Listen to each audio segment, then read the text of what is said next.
Nasilaw si Sandra sa liwanag ng gumula sa nakabukas na bintana nang magising siya kinabukasan. Napabalikwas siya ng bangon dahil sa unfamiliar na paligid nang magmulat siya ng mga mata. Napabuntong hininga siya na maalala kung bakit naroon siya. It's day one, Dad. I will prove you wrong. TM ang bagang na bumangon ng dalaga at kumuha ng hairbrush sa bulsa ng backpack niya. Saka lang niya napansin ang mamahaling flower hair clip na nakalagay doon. Bigay yon ng kanyang ama nung 7 years old siya. Favorite flower niya kasi ang naturang bulaklak, ngunit sa pagkakatanda ni Sandra, iniwan niya yun sa mansyon nila nung umalis sila ng kanyang ina papunta ng Italy. Kaya imposibleng mapunta yan sa backpack niya kung walang naglagay, and it's her dad. Lalo siyang napatiimbagang. Kinuha niyang hair clip at saka walang ano-ano ibinato. Tumama yun sa pader at tumalsik kung saan pero wala siyang balak hanapin pa yon. Walang pakundangan nga ring tinapon siya nito sa farm na yon, di ba? Padabog na bumaba ng kama si Sandra. Lalong sumama ang timpla ng kanyang mukha na maalala. Pobre nga pala ang kwartong kinaroroonan niya ngayon. Kailangan pa niyang lumabas para magmumug at maghilamos. Pagbukas ng pinto, saka naman bumungad sa kanya si Leonardo. Muntik na naman niya tong simangutan kung di lang to yummy at gwapo. Kung di lang niya naalalang may kailangan nga pala siya ritong napag-isipan niya ng mabuti bago siya natulog kagabi. Good morning! She greeted with a cheeky smile on her face. Napasulyap siya sa sofa kung saan may nakatiklop na kumot na may kasamang 2 unan. Masarap ba ang tulog mo? Napansin niya na pasulyap to sa dibdib niya. Wala nga pala siyang suot na brassiere, but she doesn't even care. Ano naman kung bakat ang ano niya? Wala naman tong pake sa alindog niya, hindi ba? Mas masarap ngayong gabi dahil makakahiga na ulit ako sa kama ko. Sabi nito at saka nag-iwas ang tingin. Nagmaang-maangan, tinaasan lang niya to ng kilay. Why? Dahil aalis ka na rito sa bahay ko. One night lang usapan natin, remember? Gaano ka ka-sure na aalis nga ako at makakahiga ka na sa kama mo mamayang gabi? Tiningnan siya ni Leonardo ng may pagtitimpi. Hindi ka pa ba tapos sa pakipaglaro, Miss Mondragon? Ako ang general manager dito at wala pa nagtangkang paglaro ako ng ganito. Pinigilan ni Sandra ang matawa na mapansin niya ang mga litid nito sa leeg. Masyado ka namang high blood, Sir Leo. Ang aga-aga eh. Ginaya niya ang tawag dito ng mga empleyado sa farm na yon. Hindi ba po pwedeng pagkapehin mo muna ako? Wala akong kape dito dahil hindi ako nagkakape. Bumili ka sa tindahan kung gusto mo. Kapag nakamili ba ako, hindi mo na ako paalisin dito at bibigyan mo na ako ng magandang trabaho mamaya? Ilang segundong tinitigan siya ng binata at kapag kwan ay umiling. Hindi. Kaya kung ayaw mong tanggapin ang trabahong inaalok ko sa'yo, magbalot-balot ka na. Hindi ka pwede mag-overstay dito sa bahay ko. Nasisira ang peace of mind ko. Pagkasabi, minuwesta rin nito ang kamay at tumuro sa loob ng silid nito na pinanggalingan ng dalaga. Nakaharang kasi ang katawan niya sa pintuan. Now, if you'll excuse me, kukuha lang ako ng damit. Kailangan ko na mag-asikaso para sa pagpasok. Sa halip umalis, lalo pang iniharang ni Sandra ang sarili sa pintuan. Humalukip-kip pa siya habang naghahamon na nakikipagtitigan kay Leonardo. Hindi ako aalis dito hanggat hindi mo ako binibigyan ng magandang trabaho. Hinahamon mo ba talaga ako?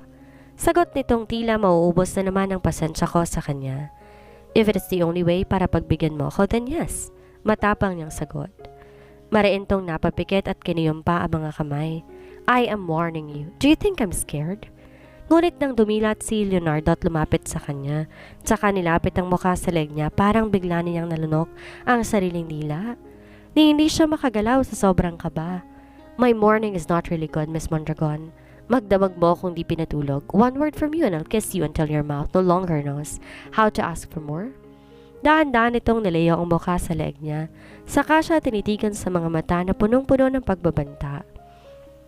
TM ang mga labi nitong tumitig sa labi niya. Naparanok si Sandra.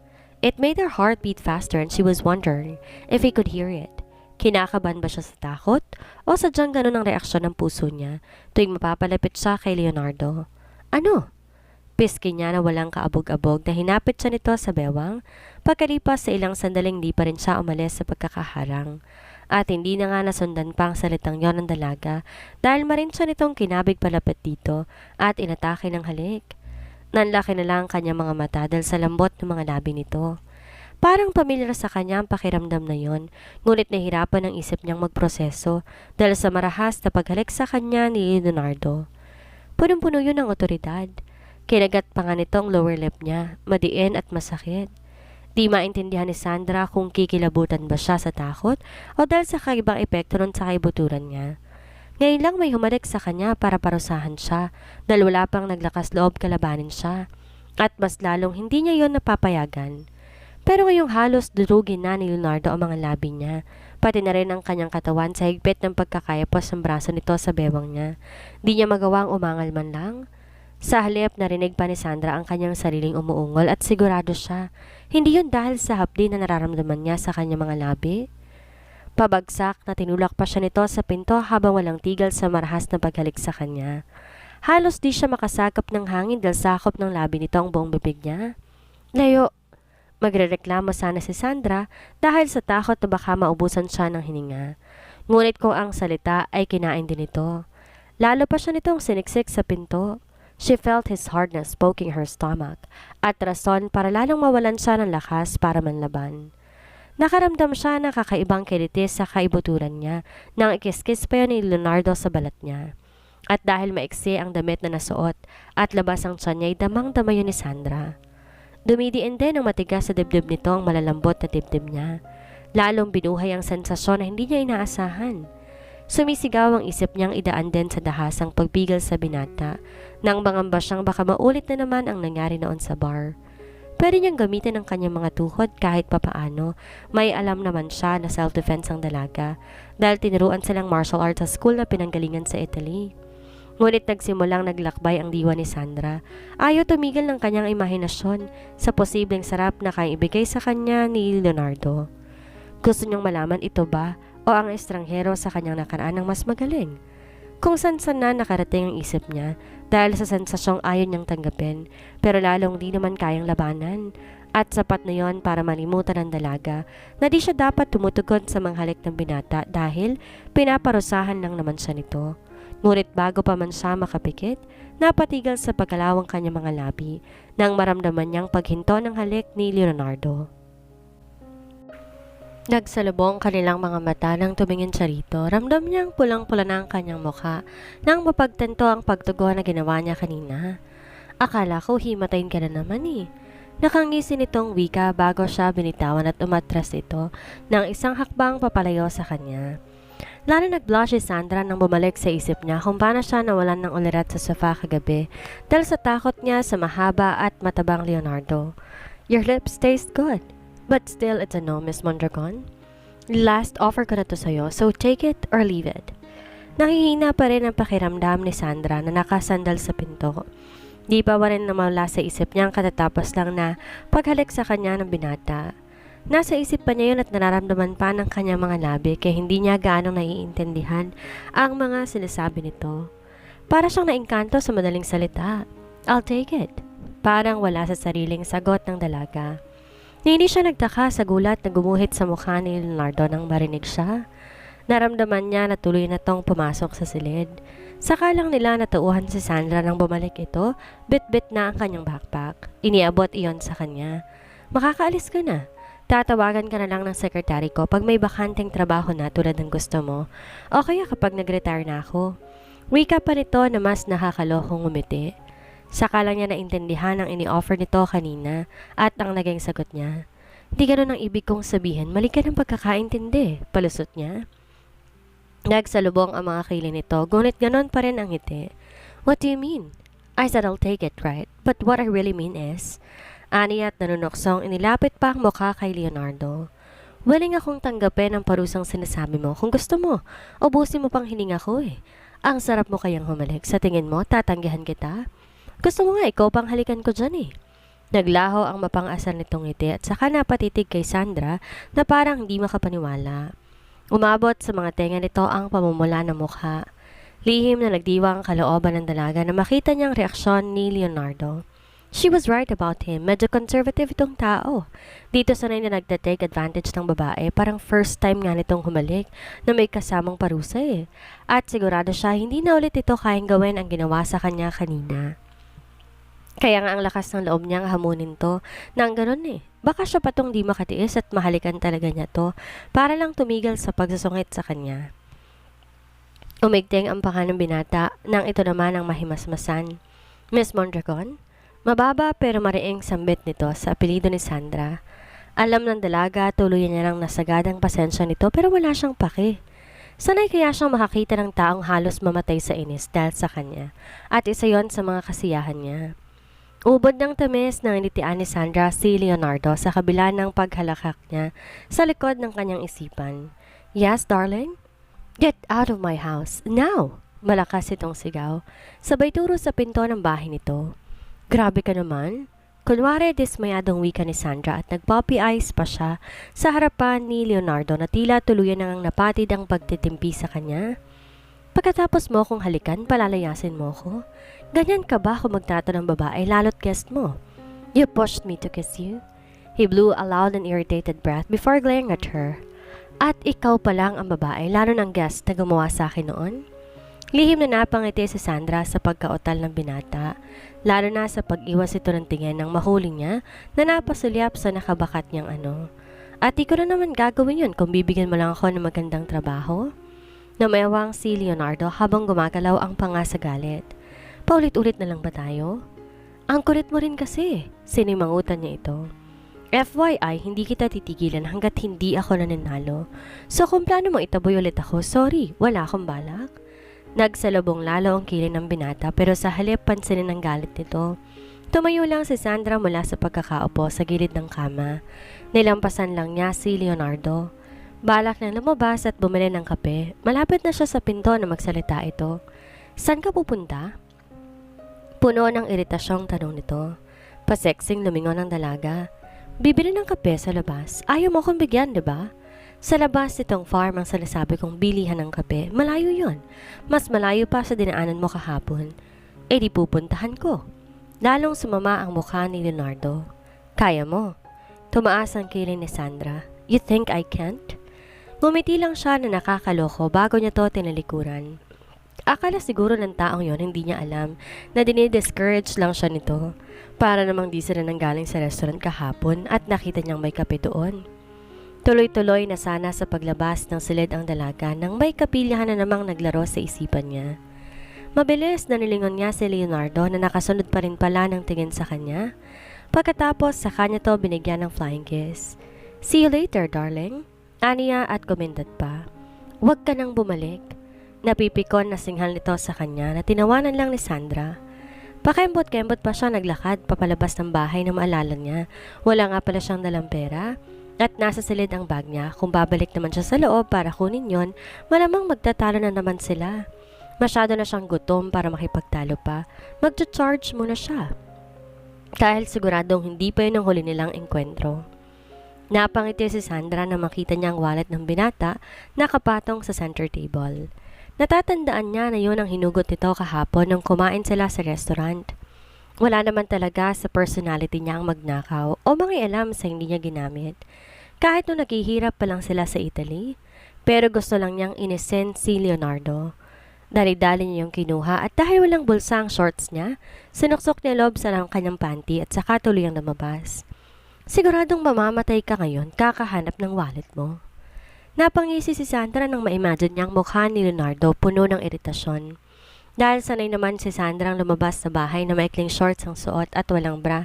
Nung nasa Italy pa siya kaya hindi niya alintana kung pinagtitinginan man siya nang pumasok siya sa restaurant na pinanggalingan nila ni Leonardo kahapon.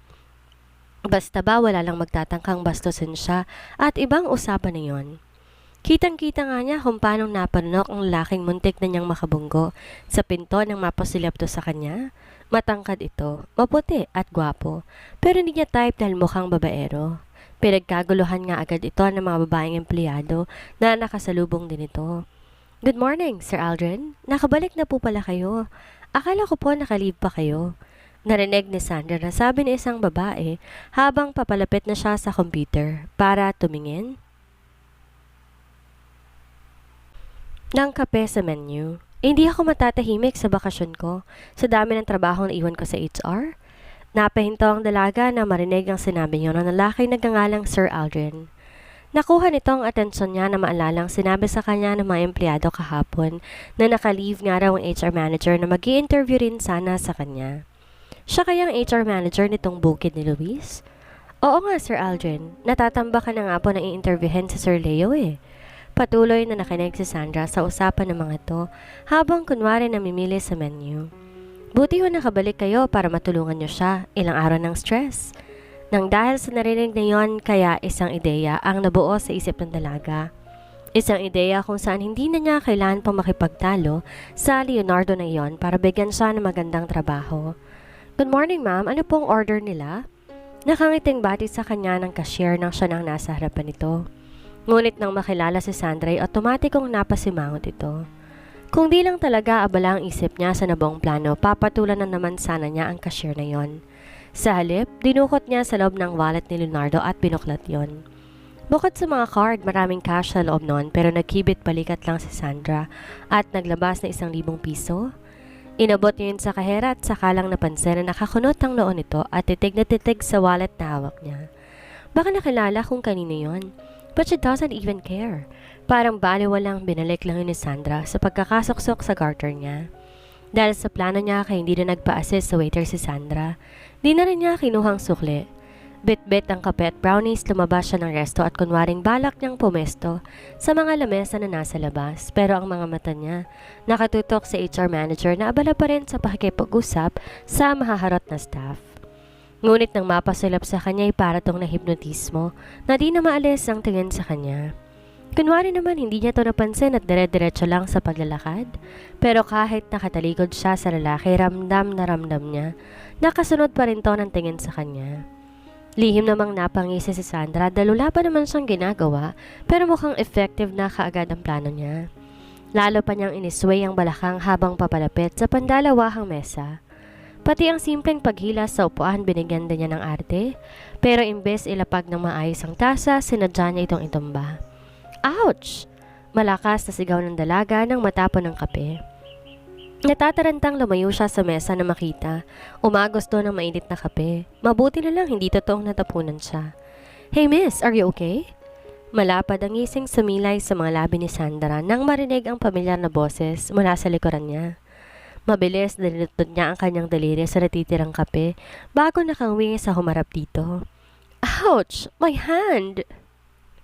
Maarting wika habang hinihipa ng daliri. Sorry ko nagkalat pa ako dito. Natabi ko kasi yung tasa kaya natumba eh. Paliwanag niya saka nagpout. Alam niya kapag ganon, bihirang lalaking di naaakit sa kanya. Baka asset niyang lips niya ha? At di nga siya nagkamali dahil huling-huli niyang HR manager na hindi maalis ang tingin sa labi niya. Pinagpawisan nga agad ang noon nito. Kung hindi pa siya tumikhim, hindi pa to mahihimasmasan. It's okay, it's okay. Natataranta nitong sabi. Huwag mo nang intindihan ng kalat, maraming staff sa loob ang gagawa niyan. Kapag kuwan, sinulyapan nito ang daliri na hawak niya. Napasok ka ba? Sandra pouted again. Medyo, pero okay lang ako. Mawawala rin to mamaya. Tsaka niya dahan-dahang hinipa ng sariling daliri. Sinadya niyang ipalanghap sa HR manager ang mabangong hininga niya. Panay naman ang lunok nito. Mas okay kung magamot natin yan. Dalhin na kita sa office ko. Inawakan nito ang kamay niya at akmang hihilahin siya ng bigla. May barito ng boses ang sumulpot sa kanyang likuran. Ako nang bahala sa kanya, Aldrin. Bumalik ka na lang sa office mo at maraming aplikante nang naghihintay sa'yo doon. Napakurap-kurap si Sandra na makita niya si Leonardo. Nakatayo na sa tabi niya at di na naman maipinta ang mukha. What are you doing here? Kaagad na humarap to sa kanya at makahulugang tinignan si Sandra. Kukunin ko ang wallet ko. Napatitig siya rito habang may pigil ng itis sa mga labi. Bakit? Nasaan bang wallet mo? Pagmamaang-maangan ng dalaga? Kunin mo na lang ang wallet mo, Leo. Ako nang bahala sa kanya. Sagot naman ang HR manager. Mukhang wala itong balak na magpatalo sa general manager nito. Bakit parang may nasusense siyang rivalry sa pagitan ng dalawa? Umalis ka na, Aldrin, at sa susunod, sa klinik mo dalhin ng ganitong case, hindi sa office. Lalo lumakas ang hinala ni Sandra na may hindi nga magandang namamagitan sa dalawang manager nang pukulin na masamang tingin ni Leonardo ang HR manager. Pero hindi nagpatinag ang huli. Sumulyap pa to sa dibdib ni Sandra kaya't nakaramdam siya ng iritasyon dahil na may hasa na yata to sa pagtitig sa kanya. Pinag-cross na tuloy ang mga braso niya ngunit mas nagulat siya nang biglang hinubad ni Leonardo ang coat na suot nito at binalot sa katawan niya. The strong masculine scent covered her body at hindi niya nagustuhan ang epekto nun sa kanya, lalo na sa kaibuturan niya. Go home and change? Bulong sa kanya ng binata habang inaayos ang coat na nakabalot sa katawan niya. Binutones pa nito yon para talagang matakpan ang dibdib niya. Huwag ka na ulit magpakalat-kalat dito na ganyan ang suot mo. Hindi lahat ng lalaki dito sa farm kaya mag-behave. Hindi makapaniwala na patitig siya sa lalaki. Parang may kumiliti sa puso niya sa inakto nito. Ngayon lang yata niya naranasan na may nagkikare sa kanya ng ganito at sa tinuturing pa niyang kaaway. Napanunok si Sandra habang tinitingnan niya ang gumagalaw na mga labi ni Leonardo. Akala niya siya lang ang may nakakaakit na lips. Ito rin pala. Narinig ni Sandra ang sabi ng HR manager bago nagmamadaling tumalikod. Di naman na yon pinansin pa ni Leonardo. Now, kapag kuwan, nilahad nito ang palad sa harapan niya at dumilim na naman ang anyo. Give me my wallet at huwag ka na mag-deny dahil nakita ng cashier na hawak mo yon. Wala naman talaga siyang balak mag-deny dahil gusto lang niya tong asirin. Fine. Kinuha niya ang kamay ni Leonardo at walang ano-ano ipinasok sa loob ng shorts niya. Shit! Malakas na pagmumura ni Leonardo na maipasok niya ang kamay nito sa loob ng shorts niya. Sinubukan nitong hilahin yon pero lalo pang hinigpitan ni Sandra ang pagkakahawak. Bitawan mo ang kamay ko, Miss Mondragon. I'm warning you.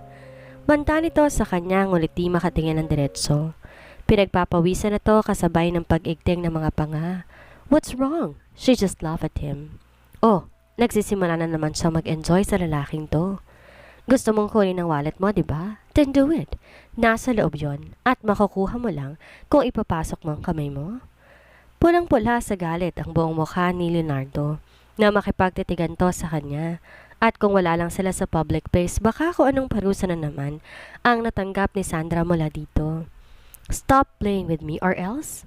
Hawak pa rin ang kamay ng binata na nasa loob ng shorts niya. Inilapit niya rito ang mukha at saka bumaling sa tenga nito. Or else what, Sir Leo? Kinagat-kagat pa niya ang gilid ng tenga. Gusto niyang bumanghalit ng tawa nang maramdaman niyang parang nanigas ito. Hahalikan mo na naman ako hanggang sa hindi ako makahinga? Ramdam ni Sandra na kahit suman apektado pa rin sa kapilihan niyang iyon. Para siyang nakuryente. She was starting to get wet nang hawakan siya ni Leonardo sa bewang para patigilin. Nandito tayo sa public place, Miss Mondragon. Let's go to my office and you will know. He whispered and then he bit her lower lip.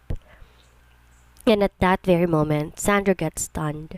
Napatigil sa ginagawa at napatitig sa binata nang tumawa ito ng pagak. I'll show you kung paanong totoong mauubusan ng hininga when I eat you. Sa huling sinabi ni Leonardo, sakalang lalong pinamulahan ng mukha si Sandra. Bago niya ito itinulak ng malakas. Siya naman ang parang naengkanto na hindi nakagalaw sa kinatatayuan niya. And, shit it, bakit parang lalo yata siyang namasa? Hindi niya kayang pigilan ang kanyang imahinasyon na isipin ang huling sinabi ng binata. They were in his office and both naked. Kahit ang mamahaling executive chair at table nito, hindi rin pinalagpas ng malikot niyang isip. Leonardo smirked at her. You're not the only one who knows how to play a game, Miss Mondragon. I told you, I am a coach.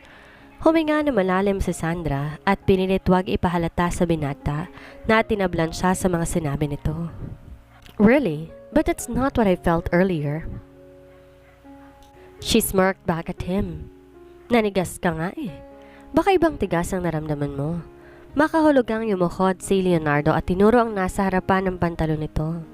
Nanlalaki ang mga mata ni Sandra at para na naman siyang nilagnat nang maalalang parang yun nga ang matigas na ramdaman niya kanina sa puson niya nang yakapin niya ito. See? Kinindatan lang siya nito bago maling pumormal ang mukha nang tumalikod sa kanya. Follow me to my office. Lalo lang lumuwa ang mga mata ng dalaga. Di siya gumalaw sa kinatatayuan dahil pakiramdam niya. Binayo ng kaba ang dibdib niya. Seryoso ba talaga ang loko na yon sa banta nito sa kanya kanina? Naramdaman marahil ni Leonardo na hindi siya sumunod kaya't lalo nagsalubong ang kilay nito na nilingon siya. What are you still standing there? Ang sabi ko, sumunod ka sa akin sa opisina ko. Naparanok si Sandra. Ayoko, maiksing sagot niya. Di niya man masabing natatakot siya sa mangyayari sa opisina nito at siguradong pagtatawanan lamang siya nito. Why? Are you scared? Napangisi na naman to na maglakad pabalik sa kanya habang nakasuksok ang dalawang kamay sa bulsa ng pantalon nito. I thought you loved playing. Para sa iyang isang Micaela Cassandra Mondragon na walang pawang ang takot sa sistema, simula na magdesisyon siyang wag nang magpabully, masakit sa tenga niyang sabihang takot dahil siya ang kinatatakutan ng bawat nakakaharap niya. Pardon? Taas ang noo at kilay na sinalubong niya ang tingin ni Leonardo. Darling, I'm a liberated woman. Hindi ang isang probinsyanong tulad mo lang katatakutan ko. Akala niya ikakasama na naman yon ang timpla ng mukha ng binata, but he just chuckled. Then let's go. I have something in mind for you. Kinindatan pa siya ulit nito at saka tuloy nang umalis. Walang nagawa si Sandra kundi ang sumunod dito. Baka lalo lang itong iisiping naduduwag siya, pero syempre, gumagana ng isip niya. Hindi siya magpapautak sa Leonardo na yon. Sanay siyang makipaglaro sa mga lalaki nung nasa Italy pa lang siya. Pero kahit minsan never niyang papayagan ano man ang mangyari, hindi pa siya umuwing luhaan. Nang makarating sila sa building kung saan ang opisina ni Leonardo, nakita niya si Aldrin nakatayo malapit sa hagdan. Nagulat siya na makitang kausap ito ang manager ng restaurant na nag-process noon ng mga card niya. Kitang-kitang pagkagulat sa mukha ng babae na makita ang papalapit na si Leonardo. Lalo nang makitang nakasunod si Sandra, pero hindi si Aldrin. Mas kapansin-pansin na makahulugang ngiti na ipinukol ito kay Leonardo. Inakbayan pa ang kausap ng manager na para bang nagmamalaki. Parang wala namang nakitang binata nang dumaan to sa harap ng HR manager at saglit sinilya pa ng babaeng kasama nito. Pinagkibit balikat na lang ni Sandra ang mga nakita niya at taas na pa rin nakasunod kay Sandra nang bigla siyang harangin ni Aldrin. Hi miss, okay na ba ang kamay mo? Tanong nito sa kanya sa boses na medyo nangaakit. Kinagat pa nitong labi habang nakatingin na naman sa kabuuan niya. Kung kanina lang balak itong gamitin para makakuha ng magandang trabaho na hindi dumaraan sa mga kamay ni Leonardo, hindi na ngayon. Di niya kaya makipaglaro sa mga tulad nito. Nagwapo nga pero amoy pervert naman. Biruin mo may inaakbay ng ibang babae tapos nakikipaglandian pa sa kanya?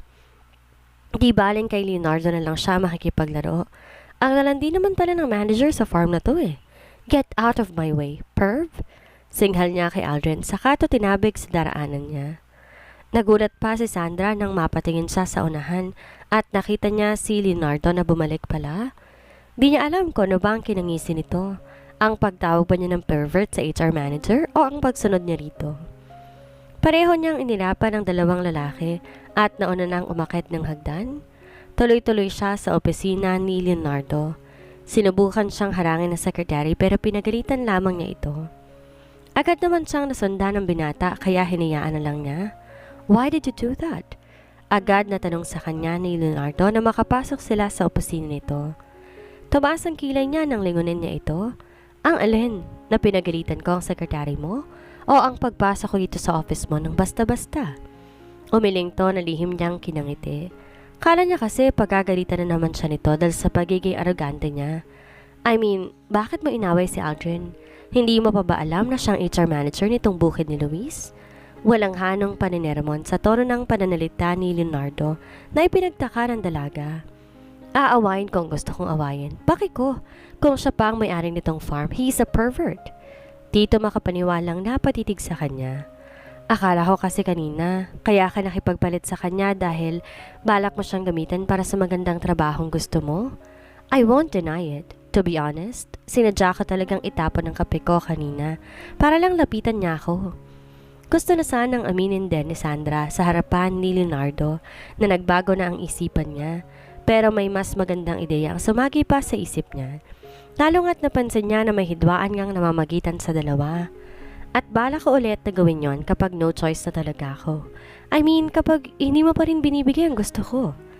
Kaagad na umasim ang mukha ng binata sa tinuran niya. Gagawin mo pa rin yon kahit alam mong babasusin ka lang niya? And why not? Nginitian lang niya ang nagiinit na namang bunbunan nito. You know, darling, hindi lang basta trabaho ang pinunta ko dito. To be an employee here for a year means so much to me. At huwag mo nang alamin pa kung bakit.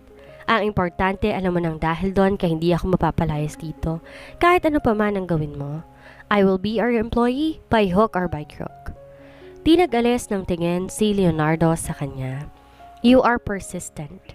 And I admire you for that. Ang hindi ko lang gusto ay ang paraan ng pagtrato mo sa mga tao dito sa farm. Kung gusto mo talagang magtrabaho dito sa bukid ni Luis at tumagal ng 1 taon, matuto kang makisama. Walang puwang dito ang mga aroganteng tulad mo.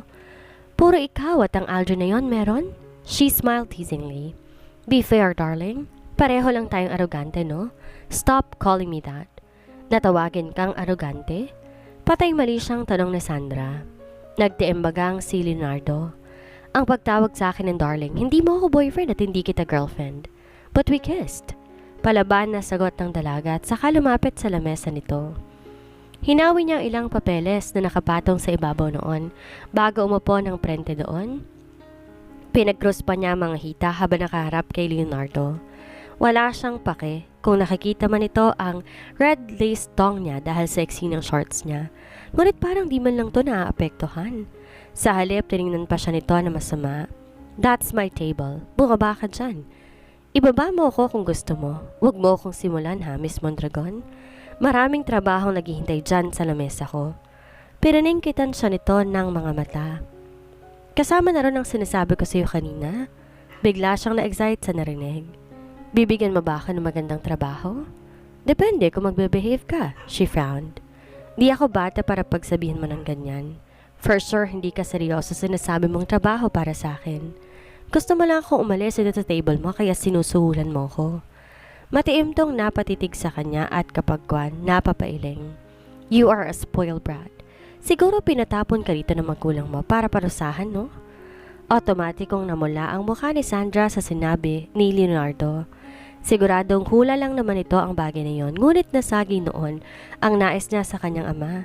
Kaya napuno na naman ng galit ang dibdib niya nang maalala kung bakit siya nasa ganong sitwasyon sa mga sandaling iyon. Walang ano-ano na pinagbunto na ni Sandra ng galit niya ang mga katabing folder. Dinampot niya mga yon saka pinagbabato kay Leonardo. Shit! Narinig niya ang malutong na pagmumura ng binata bago niya naramdaman na binuhat siya nito mula sa ibabaw ng mesa para patigilin. Stop ruining my table! Pero imbes na magpaawat, lalo lang nagwala si Sandra. Bigla ay nakala niya na si Don Matias ang umaawat sa kanya, kaya't pinagsusuntok pa niya ito sa dibdib para ilabas ang galit niya na matagal na niyang kinikimkim. I hate you! I hate you! Sigaw niya habang pinaghahampas si Leonardo. Sa kabila ng pananakit niya rito, nagawa pa siya nitong ilipat sa sofa dahil baka pati ang ibang mahalagang gamit sa mesa nito'y masira pa niya. Ngunit dahil sa pagkawala niya kaya't napahiga siya sa sofa at sa hindi inaasahan ay bumagsak sa ibabaw niya ang binata. Sakalang napahinto si Sandra nang maramdaman niya parang may matulis na bagay ang tumutusok sa puso niya. Biglang lumamlam ang matatapang niyang mga mata kanina nang sa wakas na pagtanto niya. Si Leonardo pala ang kaharap niya at hindi ang ama. Nakaramdam siya ng konsensya nang mapansin niya ang namumula nitong pisngi dahil sa mga kalmot at hampas niya. I'm sorry, bulong ni Sandra at huli na para bawiin yon. Ngayon lang yata niya narinig ang sarili na nagsorry at hindi niya alam kung anong sumapi sa kanya at niyakap niya ang parehas na palad sa batok ng binata nang akmang aalis na ito sa ibabaw niya. Na makitang nahimasmasa na siya. I didn't mean to hurt you. Hindi talaga ikaw ang gusto kong saktan. Again, I'm sorry. Parang natigilan naman si Leonardo sa paghingi niya ng tawad. Hindi ito makapaniwala. Kung ganon, sino? At bakit gusto mo siyang saktan? Dahil hindi pa siya handang sagutin ang tanong nito, kaya ang ginawa ni Sandra, kinabig na lang niya ang batok ng binata. Tsaka walang ligoy hinalikan ng mga labi nito. Mabilis lang naman yon at wala na siyang balak ulitin nang itigil niya iyon. Ngunit mukhang hindi ganon ang naging epekto noon kay Leonardo na napakatikim ng titig sa kanya na maghiwalay ang kanilang mga labi. You really love to play, huh? He whispered in a husky voice habang nagpapalipat-lipat ang tingin nito sa mga mata at labi niya. You don't know what you're doing, Miss Mondragon. Hindi mo kilala kung sinong pinaglalaroan mo. At bago pa man siya makapagbigay ng reaksyon, Leonardo claimed her lips. Ramdam ni Sandra ang panganib sa mga halik na yon ng binata. Para nagbabadya na namang maulit ang nangyari noon sa bar. Ngunit para siyang nahipnotismo at hindi na nga Siya nakatutol pa na ipasok ni Leonardo ang kamay nito sa loob ng blouse niya kasabay ng mainit na rin na pag-angkin sa mga labi niya.